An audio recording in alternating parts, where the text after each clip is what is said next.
Un gigantesque crocodile capturé, la plus vieille trace écrite de l'Odyssée et un test sanguin pour déterminer l'espérance de vie. Bonjour à tous, voici votre concentré d'actualité scientifique pour ce 12 juillet. La différence entre l'homme des cavernes et nous, c'est le résultat de la science. Et ce n'est pas une opinion, c'est de la science.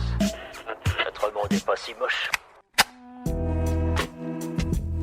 Si vous avez le rhume des foins, faites bien attention en vous mouchant. En forçant trop, une femme britannique s'est fracturé un os situé dans l'orbite de l'œil.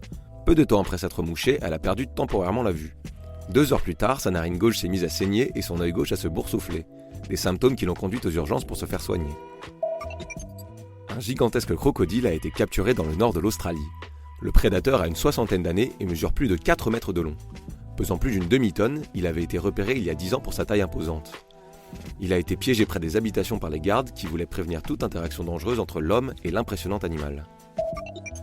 Un extrait de l'Odyssée gravé sur une tablette a été découvert en Grèce. Selon les premières estimations, le support en terre cuite date du 3e siècle après Jésus-Christ.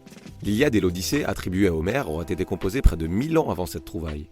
Cette tablette pourrait être la plus ancienne trace écrite de son œuvre. Des chercheurs ont trouvé une nouvelle façon de veiller sur la faune africaine. En utilisant des drones, ils peuvent parcourir efficacement l'étendue des parcs nationaux et compter les animaux. Que ce soit des gnous, des oryx ou d'autres grands mammifères, une intelligence artificielle analyse les photos pour les trier automatiquement. Super, j'adore. Alors écoute-moi bien, je vais essayer d'être clair avec toi. Ouais, génial. Un simple test sanguin pourrait prédire votre espérance de vie. Des chercheurs ont identifié des marqueurs présents dans notre sang qui détermineraient notre âge biologique. Si cet âge est plus élevé que l'âge réel, cela signifie que la personne a plus de risques de mourir prématurément. Les scientifiques sont parvenus à cette expertise après le suivi de 11 000 personnes sur une dizaine d'années. Une exoplanète découverte l'année dernière voit sa probabilité d'accueillir la vie augmenter.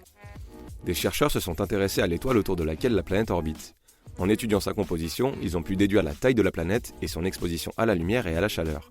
D'après ces nouveaux paramètres, l'exoplanète serait idéalement placée. La famille du zoo de Mexico vient de s'agrandir. C'est une portée de pas moins de 8 louveteaux du Mexique qui vient de voir le jour au zoo de Los Coyotes.